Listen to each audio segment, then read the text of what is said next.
Very cool.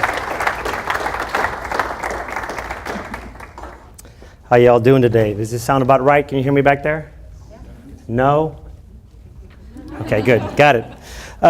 Thank you for that wonderful introduction. Father, thank you for the prayers. And, it's interesting because preparing for this, I wanted to make sure that I said not what I want you to hear, but what God needs for you to hear in a way that inspires you to be bold and that quote, spend yourself for Jesus. Spend yourself for Jesus. It's tremendous. I love that. That's my talk, I think.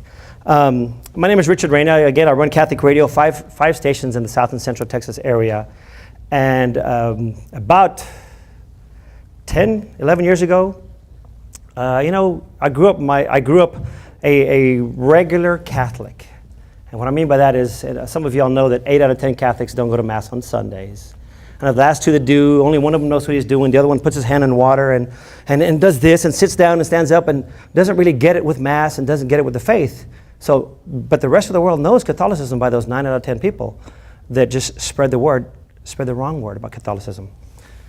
Living my life like that, I had the opportunity to go on an Acts retreat, and although I'm not going to sit here and go on and on, it's an Acts talk, I did have the opportunity at that Acts retreat, and if I could ask you real quick, how many of y'all have not been on an Acts retreat? Oh, wow. Okay. What? There you go. You need to take care of that, JB. Well, I'll tell you this much. On that retreat, there were some things that were revealed to me that kind of blew me away because, as you can imagine, a retreat, people sometimes share things that are very personal and heart-wrenching. And, after each one of the talks, I wasn't teary-eyed. It didn't seem to hit me like it did the rest of the guys. And they actually thought something was wrong with me. So they actually gathered around me and they prayed around me and said, Lord, please, Jesus Christ, let's pray that Richard Reyna hits rock bottom and finds you, Lord. Finds you, Lord. And I'm like, hey, that's not what it's about. I don't need that. And well, they did it like 4 times. They're not going to do that to you. That's not common. So sorry about that, JB. But it hit me afterwards. I've never done any illegal drug. I've never hit rock bottom. I've never been divorced. Praise God. Nothing has ever like that ever happened in my life. I've never experienced any of that stuff. But it hit me that somebody out there has been praying for me. Somebody up there, somebody around here. And that really, really hit me. So at that point, I made a deal with God. And that's what I called it because I didn't know any better. I said, I'll make a deal with you. I'll make you the focus of my life. And I understand if I do that and put everything else after that, you first, my wife second, my kids third, and everything else after that, that you'll give me what it takes to get done what you're calling me to do. As long as I do my part. Get to that state of grace. Frequent the sacraments. Get to daily Mass as often as I can. And he'll give me what it takes to get done. So that's what I embarked on. I wouldn't say I was super shy, but I didn't get out there speaking in front of people about the faith. I didn't know much about it. I had a sense of what was right and wrong, but I wasn't as passionate about the faith as I am now. So I kind of embarked on doing that. And through various ways, here at the parish, this is my parish in case some of y'all don't know. And I love this parish, and I believe we'll be coming to this parish till the day I die. And all of our kids have had their sacraments here. It's a beautiful parish. So if you're still looking for a parish, try Our Lady of Grace. We'd love to have you. But with that, that started a little bit of a fire in me that I wanted to learn more about the faith. And if you don't know a lot about the Catholic faith, but are willing to learn about it, obviously I'm going to go plug Catholic Radio, tune it in, please do. But the more and more you learn about it, it's been my experience and a lot of our listeners' experience that you want to learn even more and even more. Think about it, those of you that are in relationships, if you get into a relationship with somebody, you want to learn more and more and more. And hopefully, with everything newly you learn, you want to get to know them even more. That desire just seems to grow. And luckily, that started for me in the first grade. And it still goes on today. And I love that. When I learn something new, I can still learn things about my wife that really blow me away. And wow, that's cool. But when it comes to the faith, the more you learn about it, truly learn about it, the more it pulls you in.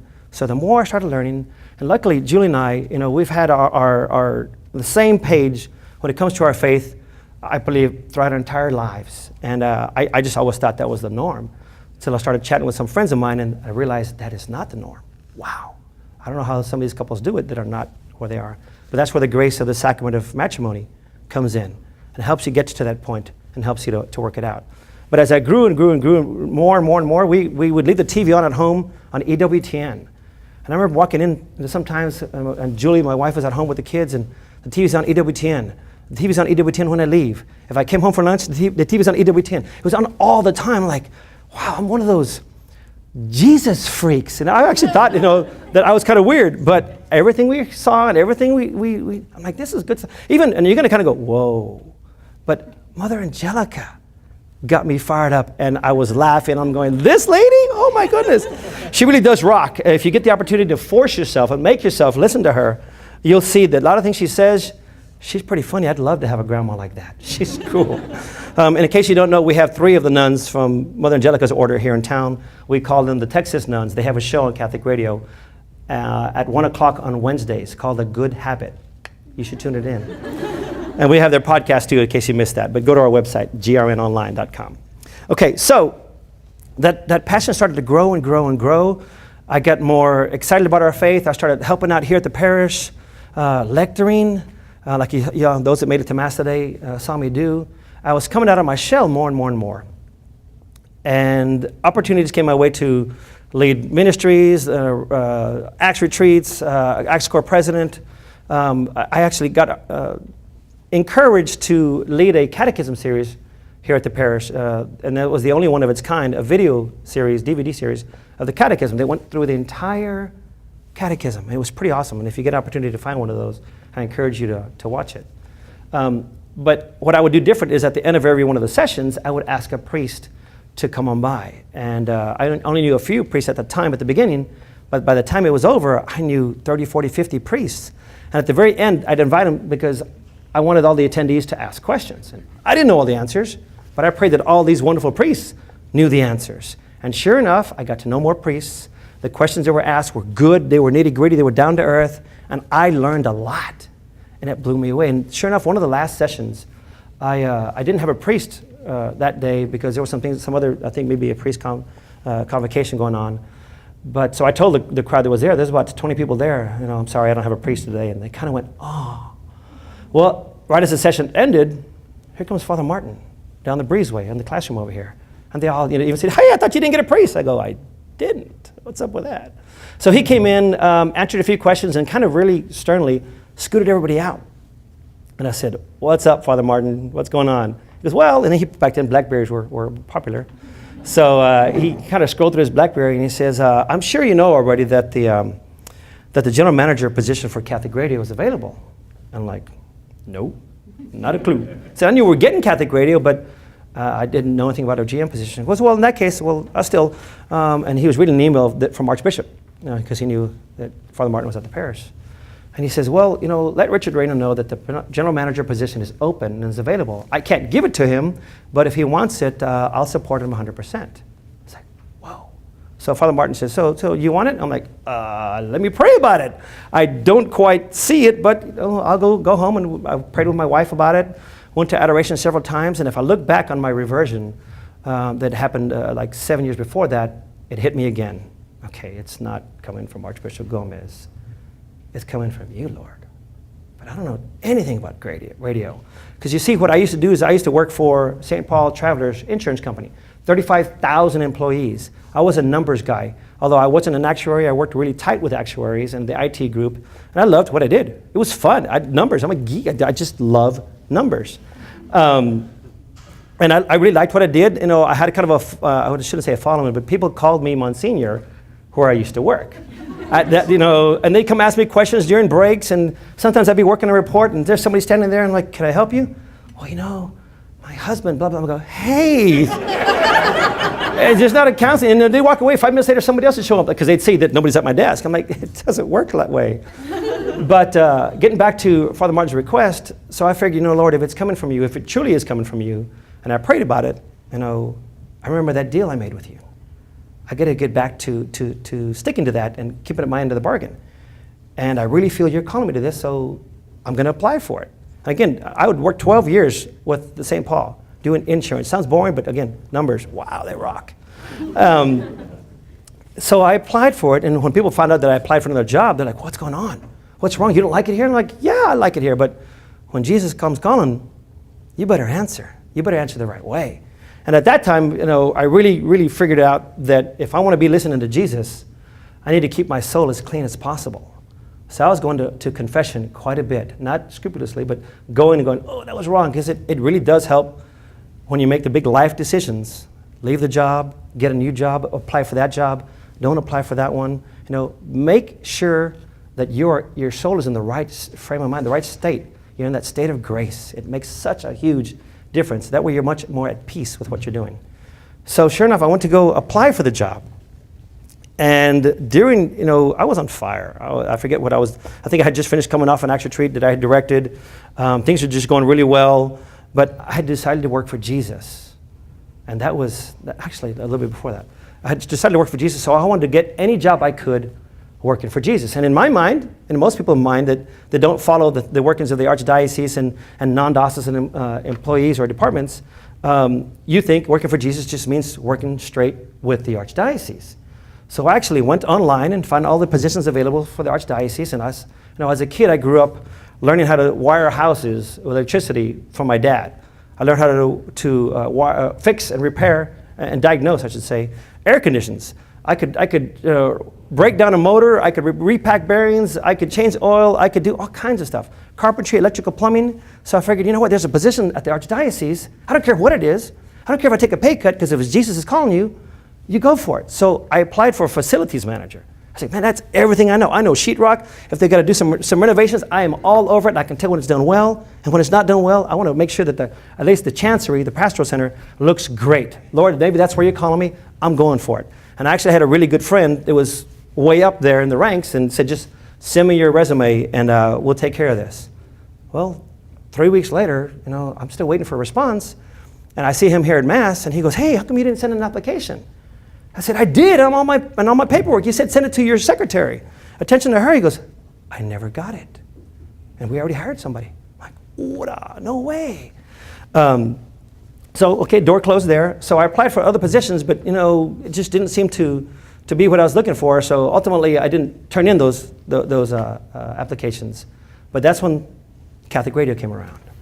And jump forward to that. I get in an interview with Catholic Radio, and mind you, there was a little bitty old lady here, and if I didn't mention her name, she'd come after me, by the name of Mary LeBonville.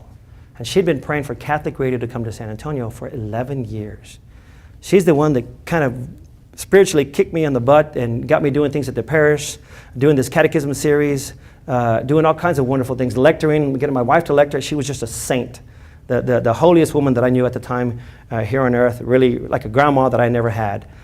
And so I applied for the position, and I remember during the interview, I'm actually much more calm now than I was there. I mean, I was just on fire. I was just like, this is great, this is awesome, I can't wait. And they were interviewing me, and you don't do that in an interview, but I was on fire for working, about to get an opportunity to work for Jesus. And one of our vice president of Guadalupe Radio Network, she goes, well, Richard, you seem like you're really on fire. And I'm like, really? You think that? And she says, but you know what? Once you get this job, and I'm not sure if you know, but Richard, there's been 4 general managers before you. So the position is for general manager. And I kind of went, 4? Oh, bye. She goes, oh, no, but don't worry about that. She says, but you're on fire right now. Do you think once you get this job that fire will ever go out? I went, it's a good question. I didn't prepare for that one, but I'll tell you what. If it was my fire, I assure you, it'd probably go out. But it's not from me. It's from him. So I'm not worried about that. She goes, wow, that was a really good answer. And we chatted for a little bit more, and they asked me who I knew, and obviously I mentioned Archbishop, and the ding, ding, ding, ding, ding. That rang well with them. So first round of interview went fine. And then I got an opportunity via email to meet our president, and he's massively type A. He was flying to Houston, but he wanted to coordinate meeting me for 15 minutes as he flew from Midland to San Antonio, came to see me, and then got back on the plane a few minutes later to keep on flying to Houston. That just didn't make sense to me. But I'm like, whoa, this must be really big stuff. So I met with who I thought was Lynn, but it was Len Oswald, our president. And I took about 2.5 years of courses at UT Austin in mechanical engineering. Again, I love numbers. So he sat down, and somebody had told me a little bit about this who had applied for the position before. Said, this guy's a geek. This guy's about numbers. Good luck. And man, him and I hit it off really well. All the questions, and he had like 20 questions. Okay, Richard, on a scale of 1 to 10, what do you think about, and he'd ask me something. Easy, 8, 7, 4, 3, 2. He was like, did somebody tell you the questions I was going to ask? I'm like, no, but it's numbers, dude. We hit it off very, very well. So I think it was July 25th, 26th, somewhere around there. And I got a call from Guadalupe Radio saying, we want to offer you the job. I'm like, wow, you're kidding me. I said, can I have a few days? I already knew what the answer was, but I didn't want to let them know right away. So what I did was, I took some time off, the rest of the time off from work, let them know I was going to be leaving. And I think we were at Fiesta, Texas with our family. We go there every year because our kids get some kind of free passes and so forth. And I called them on my birthday, August 1st in 2007, to say, sure, I'll work for Jesus. I'll work for you all. I'm cool with that. So I took the job. And again, where I used to work at St. Paul Travelers, what's wrong? What's going on? Why are you leaving? I was like, again, when Jesus calls you, you go. And you got to get that clarity. And I'll do a little tangent here. If you don't, how many of y'all do not have a spiritual director? Do not have one. I'm expecting to see most of the hands. Okay, first off, note that. If you want to go and you want to get some massive biceps or triceps or thighs, and you go to the gym, you're going to ask a trainer, hey, help me out with this. Same thing with your soul. What's your job here? Well, if you're married, it's to get your spouse to heaven, and hers to get you to heaven, and then your kids and so forth. But we want to try and do our very best to follow the teachings of the church to get to heaven. Well, you know what? A lot of us work better when somebody else says, you know what? You kind of do this wrong. You need this. You're doing what? And they help us. I encourage you to seek out a spiritual director. Maybe contact Father Mark and ask him a few questions about that, and maybe he can point you in the right direction of certified or people that could be your spiritual director. And on that note, I'll encourage you to meet with 3, 4, or 5 different people. Maybe the first 2 or 3 you don't click with. You think they're okay, but maybe number 4, number 5, whoa, that's the one. Do it. It'll make a huge difference in your life, I guarantee it. So I got the job with Catholic Radio, and I started working August 21st of 2007. And without getting into all the details, I can tell you it's been the hardest thing I've ever done. On a level that, unless you work in an apostolate or ministry, you have no clue. But it's also been the most rewarding thing I've ever done. Because as you can imagine, I get to go to parishes quite often to talk about Catholic Radio and the impact that I've seen because of Catholic Radio. Former atheist Catholic because of Catholic Radio. I don't know who the UTSA student was that became Catholic, but there was one that became Catholic because of Catholic Radio. Marriages being healed, people learning the faith and living it out. It just blows me away. So I get to see that. And very quickly I learned why I was GM number 5. Again, not the details, but very, very, very challenging. I can say it this way, the devil doesn't like Catholic Radio. It's taken a lot of souls out of his grasps and pointing them in the right direction. So again, I encourage you to tune in, 89.7 FM. But as grueling as it was and has been and continues to be, when you're doing what Jesus wants you to do, whatever it is, again, it's kind of easy because I'm working in the Catholic world. But there's a little twist to that. But when you're doing what God wants you to do, whether it's a programmer or it's an accountant, it's an attorney, it's working for another nonprofit, whatever it is, a planner, a scheduler, an estimator, whatever it is, working at Burger King, Jack in the Box, wherever, if you're there because you know without a shadow of a doubt that God wants you there, man, you can help save souls. You can get to heaven. St. Catherine of Siena, do what God's calling you to be and you can set the world on fire, set the world ablaze. I forget the exact quote, but God has a call for every one of you all. You need to follow it. Sometimes we can't see what it is. So you ask Jesus, you ask your spiritual director, you go to adoration, you frequent the sacraments, even if you don't agree with them, even if you don't understand confession, ask the Holy Spirit to open your mind, open your heart, open your soul so you can understand it. But ask questions if you don't understand some of the teachings. And then do your very best to get to that state of grace and keep doing what God is calling you to do. You'll be on fire with whatever it is you're doing, not just with Catholic radio. So back again, the hardest thing I've ever done, but when you're doing what God's calling you to do, whatever it is, there is such a peace to it that it will, I can't describe it. Hopefully my mannerisms and the look on my face will help you to understand. So peaceful, so peaceful. But now I'm here almost 8 years later. And because of what I learned on Catholic radio, again, I grow from each different experience. And with each experience that comes my way, I ask God, what is it that you want me to learn from this experience? Because whatever it is that comes your way, good or bad, He wants you to learn something because it's going to help. Whatever it is, He wants to help get you to heaven, get you back to Him, but you've got to do the work. You've got to learn from the experience. And if you don't learn from that first experience, whatever challenge it may be, guess what? He's going to allow it to happen again. Learn the lesson. If you're not sure what it is, get with your spiritual director, get with your friends, say, what do you think I'm supposed to learn? And then move on from it and grow from it. With that, I want to encourage you to be as bold as you can, wherever you're at. Again, they used to call me Monsignor where I used to work. I started wearing a crucifix and people would look down and they'd look away. They look down and they'd look away. And it was always a reminder to me that I had to be Christ to them. In whatever meeting we were in, wherever we were at, if I wasn't being Christ to them, I have to respond to that. St. John Paul II, 365 times in the Bible.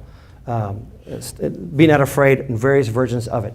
Be not afraid. Be bold. Go out there with holy boldness. And if you're doing it with the right intention, it'll work out the way God wants it to be. And you'll learn whatever it is you need to do to continue to go. But be bold.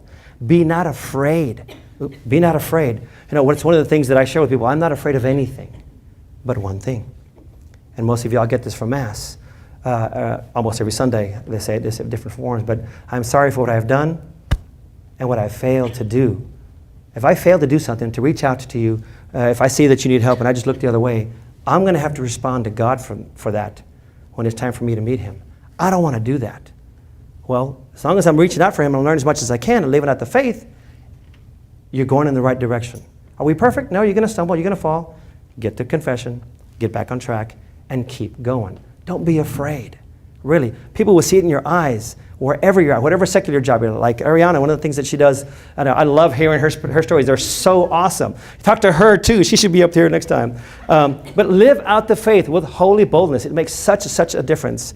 I'd like to share with you more about my testimony, but that's not what this talk is for. So when we're done, either in the questions or when we're here socializing, if you have any questions about more nitty-gritty stuff regarding my testimony and my reversion, I'd love to share that with you. But ultimately, I want to challenge you to do a few things. I mentioned spiritual director before, and you got to get one. No ifs, ands, or buts. Go get one. Talk to Father Mark. Talk to your favorite priest. Ask them to be your spiritual director. It will make a huge difference when you see yourself through somebody else's eyes and how they help you to get to where God is calling you to be. Because that's what matters. Doing what God is calling you to do. He'll give you the grace to get through whatever He's calling you to do. Tune into Catholic radio. That's not a challenge. I just want you to do that because I run Catholic radio. And contrary to what you believe, we're not part of the Archdiocese. We are, although Archbishop Gustavo says jump, and we're already in the air saying how high. We love Archbishop and whatever he wants us to do. But we're a listener-supported station, so we do need your prayers. And then if you can do anything when it's those share-a-thons, it would go a long way. But I want you to spend at least, and it's real easy, 15 minutes a week in Eucharistic adoration. Some of y'all might not know what that is. Come ask me afterwards. 15 minutes. San Antonio has the second largest number of adoration chapels out of any city in the United States, next to St. Louis, where Cardinal Burke made it mandatory. So you can stop in and spend time with Jesus anytime you want to. On the way to work, maybe you're close to Our Lady of Grace. Come in during lunch, 15 minutes. It's not a lot of time. Or after work. Next challenge I want to put out to you is I want you to befriend a seminarian or two. Our seminarians need your prayers, but you probably won't pray for them unless you get to know them. So get to know one or two, take them out to breakfast, lunch, dinner, get to know them. They really, really need your prayers, and they'll give you a wonderful insight to where you are in your life and how you can better yourself. So get a spiritual director, get to adoration, and befriend a seminarian or 2 or 3, and help them out. You'll be glad once they become priests that they're your friend. Felicia, time? Yes. Okay. We can start asking questions for Richard. If anybody has some questions, I encourage you to take advantage of this opportunity. Whatever it is. That was actually one of the other things I was going to say. And on your journey to learn more about the faith, if there's something you don't agree with, one of the teachers of the Catholic Church, there used to be a priest who'd say, change your mind. Come ask. Listen to the station, listen to Catholic Answers, ask the question, or if you don't want to call them, I don't have a bunch of my cards here, but you can find me. Everybody knows how to get a hold of me. grnonline.com. Ask me so I can learn along with you and help you to understand it. I don't mind. I love answering questions, whatever question you may have. Yes, ma'am. What was the greatest challenge you faced when you first started at GN? How did you get through it? Not knowing anything about Catholic radio. I knew nothing about radio. It kind of freaked me out. Like, really? I'm the general manager? And at that time, it was just 2 stations. Now I run 5. But I didn't know what was expected of me. And I think that's the difference between the other 4. They all came from radio backgrounds. So they had a preconceived notion of what they needed to do as general managers. Not the case. So luckily, I'm well trainable. And I fundraise because we're a nonprofit. So I fundraise, I connect with the community, I connect with different apostolates and ministries, and then I take whatever I've learned, and whenever a new apostolate or ministry comes to me to promote them, I give them the talk. The talk is you're going to see things, if you're doing this for God, that you've never experienced before. Pray, pray, pray, pray, pray more than you ever have. And as soon as a disagreement comes up, don't text them. Don't send them an email. Go see them. At the very least, call them. You can hear in their voice what they're trying to communicate, because that's what the devil likes to play. We're in the business of communications in Guadalupe Radio Network, and we have a lot of challenges internally with communicating the right things. Well, I'm on the phone all the time now. What did you say? Oh, that's what you meant. So learning what challenges we were going to face, I was going to face within the organization, in this case being communications, to the extent that it was, I think was my biggest challenge, because I just couldn't believe I'd write an email and they totally misread what I was saying. I'm like, what? And it would start discussions, challenging discussions, but I got past that. So now they know that I call everybody anytime there's a problem going on. They all call me and I call them. So, yes. Yes, sir. Did any of your previous work experience in insurance translate to your current role, or do you get to use any of your past experience? I'm actually a numbers guy myself. Cool. So it's, Well, the beauty of it is our president, being a numbers guy, when he started sending us reports on Excel, I was an Excel guru. I mean, I did all kinds of things with Excel. And I wrote back and I asked him all kinds of questions. He's like, how do you know that? How do you know that's what we got these numbers and that numbers and this equals that? I'm like, what do you mean how do you know that? You get your hidden formula on cell A1 and sheet over here, this sheet that you hid.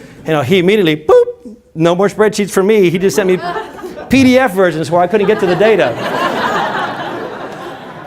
So I'm still trying to get him to understand, I know data, I can trend, I can do all these things. He just doesn't, he's not comfortable with me yet. But yeah, I've used things like that, and I have emails from the first day I was there. I'm a backup fanatic.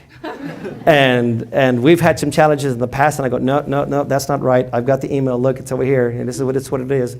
And in meetings with, there's 14 employees now, we just hired 2 more. And we have 21 stations. We have more stations than we have employees. Like example right here. I got 5. That's amazing. It's all him. Remember that. But we would have meetings, and somebody would ask a question about something, and I'd say, no, that's not right. I remember back in 2008, blah, blah, blah, blah, blah. This was stated in the policy manual. And somebody would challenge it, and the president, I'm sorry. If Richard says it's not there, it's not there. And that's how it became. Now, praise God, I try to use it for the good. And I don't like to challenge anybody in front of everybody, but the numbers piece and doing many backups for the IT department where I came from before seemed to be what has carried me through some of the challenging times. Thank you for that question. We have time for one more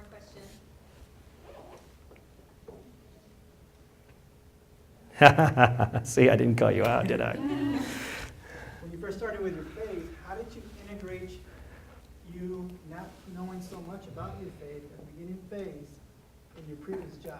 You know, one of the things that I didn't mention, and I should have because my wife put it in my notes for my talk, is you know, when you're working for Jesus, I mean, literally, I knew if I had him as my focus, and when I was in a state of grace, wherever I felt he was calling me, and via my spiritual director, I couldn't go wrong. I'll give me some good examples.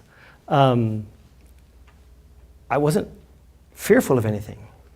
Other friends of mine would say, I can't believe you're doing that. I can't believe you're doing. Here's one example. Although this was after my reversion, my first ever MC gig was in front of 10,500 Catholics at the AT&T Center. And you know, it was for a big conference, and I remember walking in at 7 o'clock in the morning. I had never been to the AT&T Center before. I walked in at 7 o'clock in the morning, and there's two people in the whole thing because they're doing stuff outside, but there was one person putting pamphlets on the seats that are on the floor, and somebody else way up in the higher seats. And I'm walking in there, and I'm going, really, Lord? I mean, I had never been there. It was empty, so it looked huge to me. And it was a God moment. And as I'm having this God moment, this person that's putting stuff on the chair comes up to me and goes, oh, there you are. I'm like, excuse me? He goes, when are you going to call me back? When are you going to respond back? I mean, he just came at me, and I'm like, going from a God moment to, whoa. And for a split second, I want to go, come right back at him. But I couldn't do that because he knew who I was, and I had to represent Christ to him. And I said, I'm so sorry. I said, I've told you before, if you send me an email and you need a response right away, send me a text telling me that you sent me an email. And then I get back to you. No, but I sent you emails, I left you voicemails. I said, I say it again. I need you to send me a text telling me that you sent me apparently it's very important, and you want me to respond to it. Do as I ask, because at that time, even if you look at my phone now, I got over 2,000 unread emails in my inbox. I get a lot of emails. And that's because I unspam, I unsubscribe 8 to 10 different email groups a day. But doing things with a peace that only can come from Christ. And when you get to that, I say I've never done any legal drug, but I can call Jesus my legal drug. It pulls you in. It really, really does. And when the devil knows that and sees that, he does his best to come after you. But he can't touch you unless you let him. And you let him when you start to sin. So get back to confession, get to that state of grace, and he can't mess with you. Thank you, Richard. Sure.